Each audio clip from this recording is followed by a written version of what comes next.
मेरे YouTube channel पे सभी मित्रों का हार्दिक स्वागत और अभिनंदन है। जो चैनल पर नए, चैनल को लाइक करें, शेयर करें, सब्सक्राइब करें, बेल आइकन को जरूर प्रेस कीजिए जिससे जो भी नोटिफिकेशन है वो आपको मिलती रहे। तो चैनल को ज़्यादा लाइक कीजिए, शेयर कीजिए, सब्सक्राइब कीजिए। आपसे विनती, हाथ जोड़ के निवेदन है कि चैनल को जरूर सब्सक्राइब कर लीजिए, जिससे मेरा मोटिवेशन बढ़ेगा और वीडियो आपको हमेशा प्रोवाइड करता रहूँगा।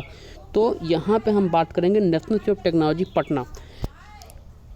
कई एनआईटीज़ की नॉन टीचिंग रिक्रूटमेंट आपकी निकल चुकी है, 7-8 एनआईटीज़ हैं, उसमें आपका प्रोसेस चल रहा है फाइनल सिलेक्शन का। अब उसी के क्रम में अब आपका national institute of technology Patna की आ गई है वैकेंसी। एनआईटी पटना की नॉन टीचिंग रिक्रूटमेंट भी आ गई है। आइए देखते हैं इसकी फॉर्म भरने की डेट कब है, लास्ट डेट कब है और उसके बाद किन किन पोस्टों पर वैकेंसी आई हुई है। तो आइए देखते हैं उसकी क्वालिफ़िकेशन क्या मांगी गई है, इसमें कितने पद हैं और उसके बाद फिर लास्ट डेट क्या है फॉर्म भरने की, इन सब के बारे में जानते हैं। और जितने भी इसके डाउट्स होंगे और नेक्स्ट वीडियो की इसका एग्ज़ाम पैटर्न क्या होगा, उसका सिलेक्शन प्रोसीजर क्या होगा, आपका स्टेज 2 होगा कि नहीं होगा, इन सब के बारे में सब कुछ जानेंगे एक एक वीडियो में। तो आइए देखते हैं। ये देखिए आपकी इसके ऑफिशियल नोटिफिकेशन पे, तो ये देखिए आपका एडवर्टाइजमेंट रिक्रूटमेंट 3/2023, आपका superintendent, technical assistant, technician, junior assistant, accountant और ऑफिस अटेंडेंट, इन पे वैकेंसी आई हुई है। तो जिस पे एनआईटीज़ की वैकेंसी आती है उसी पे इसकी भी आई हुई है।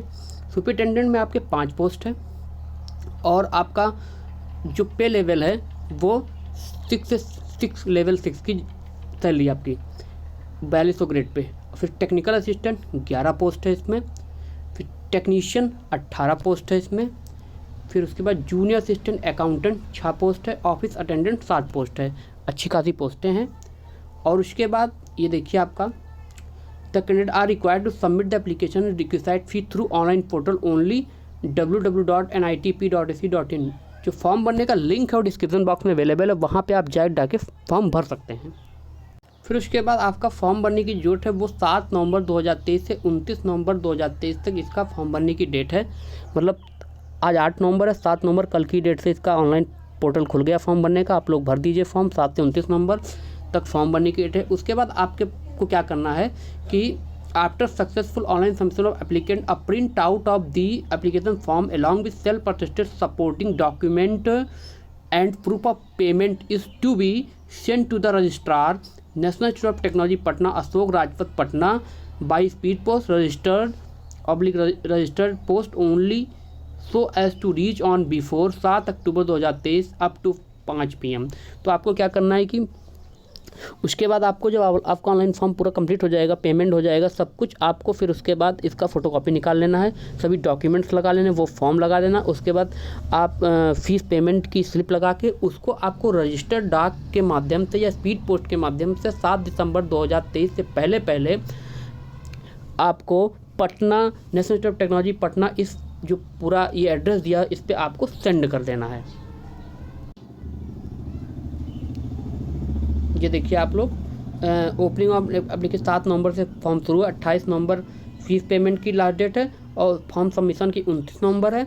उसके बाद आपका वहाँ पे फॉर्म सबमिट कर देना है आपको, कहाँ 7 दिसंबर से पहले तक। फीस के बारे में जान लेते हैं। Applicant belonging to UREWS OBC category shall be required to pay non refundable fee of 400। आपका जो अनरिजर्व कैटेगरी EWS के कैटेगरी के OBC कैटेगरी के उनका 400 रुपये फीस लगेगा और SC ST category the non refundable fee 200। और जो SC ST कैटेगरी हैं उनकी फ़ीस 200 रुपये लगेगी। और उसके बाद PWD कैटेगरी हैं उनको फ़ीस नहीं देनी पड़ेगी। फिर आज का देख लेते हैं कि एज लिमिट के बारे में, क्वालिफ़िकेशन के बारे में। तो आपका जो एज लिमिट है इसमें सुपरिटेंडेंट वाले में आपका 30 साल से ज़्यादा आपकी एज नहीं होनी चाहिए। फिर उसके बाद आपका सेकंड नंबर पे देखते हैं टेक्निकल असिस्टेंट 11 पोस्ट है, ग्रुप बी की जॉब है, इसमें भी आपकी एज 30 साल से ज़्यादा नहीं होनी चाहिए। फिर उसके बाद टेक्नीशियन 18 पोस्ट है, 27 साल से ज़्यादा आपकी एज नहीं होनी चाहिए। फिर आपका जूनियर असिस्टेंट के बारे में देखते हैं, आपका 6 पोस्ट है, ग्रुप सी की जॉब है, 27 साल से ज़्यादा, इसमें भी एज आपकी नहीं होनी चाहिए। फिर ऑफिस अटेंडेंट 7 पोस्ट है, ग्रुप सी की जॉब है और आपकी एज जो है 27 साल तक होनी चाहिए, मतलब 27 साल से ज़्यादा नहीं होनी चाहिए। ये आप लोगों ने देखा। उसके बाद क्वालिफ़िकेशन के बारे में देख लेते हैं। ये देखिए आपका technical assistant in civil engineering. Technical assistant की जो क्वालिफ़िकेशन आपकी मांगी है अलग अलग क्राइटेरिया पे, मतलब civil engineering, mechanical engineering, electrical engineering में क्या है, फर्स्ट क्लास और equivalent grade in a BTech, BTech in civil engineering. तो आपको क्या है कि आपके पास क्या है कि आपके पास बीटेक या बीई डिग्री होनी चाहिए फर्स्ट क्लास सिविल इंजीनियरिंग में, मतलब अलग सबका एक ही बीटेक मांगा गया है बस उस डिसिप्लिन से जिससे आप जिस ट्रेड से अप्लाई करेंगे, और या फिर आपके पास डिप्लोमा हो उस ट्रेड से तो भी आप अप्लाई कर सकते हैं। फिर उसके बाद सेकंड पोस्ट है टेक्नीशियन। इसमें भी अलग अलग डिसिप्लिन की पोस्टें हैं, अलग अलग ट्रेड की। तो इसमें जो क्वालिफ़िकेशन मांगी गई है वो यही है, senior secondary 10+2 with science from a government with board with a least 60%। आपके पास 10+2 होना चाहिए, 12th होना चाहिए साइंस से, 60% साथ तो फॉर्म भर सकते हैं, या आपके पास 10+2 हो किसी भी ग्रुप से, और आपके पास इकोनॉमिक बोर्ड विद 50% था, आपने 50% के साथ आपने 10+2 किया है। अगर ITI course 1 year for ITI course of 1 year और higher duration in appropriate trade, और जिस ट्रेड के लिए फॉर्म भर रहे हैं उस ट्रेड में आपने अगर ITI किया है तो भी आप फॉर्म भर सकते हैं। और आपने 12th चाहे जिस ग्रुप से किया हो, या उसके बाद आपके पास 10th होना चाहिए 60% और ITI होनी चाहिए, 2 साल का सर्टिफिकेट आपके पास ITI का होना चाहिए जिस ट्रेड के लिए आप फॉर्म भर सकते हैं। उसके बाद चौथे नंबर पे डिप्लोमा होना चाहिए 3 साल का उस फील्ड में जिससे आप फॉर्म भर सकते हैं। तो इतने क्वालिफ़िकेशन जो रखता है, इन टाइप की क्वालिफ़िकेशन किसी एक क्वालिफ़िकेशन अगर आप रखते हैं तो आप फॉर्म भर सकते हैं। फिर उसके बाद जूनियर असिस्टेंट की बात आती है। इसमें आपका 10+2 मांगा गया है और आपके पास मिनिमम स्पीड टाइपिंग होनी चाहिए 35 वर्ड पर minute and proficiency in computer processing and spreadsheet, और आपके पास प्रोफेंसी होनी चाहिए, नॉलेज होनी चाहिए कंप्यूटर वर्ड प्रोसेसिंग में और स्प्रेडशीट में, तो आप फॉर्म भर सकते हैं। इसका जो ये रखते हैं वो लोग फॉर्म भर दें। उसके बाद ऑफिस अटेंडेंट की बात आती है। 10+2 मांगा गया है, 12th आपके पास होना चाहिए और आपके पास communication skills, record keeping and skills होनी चाहिए।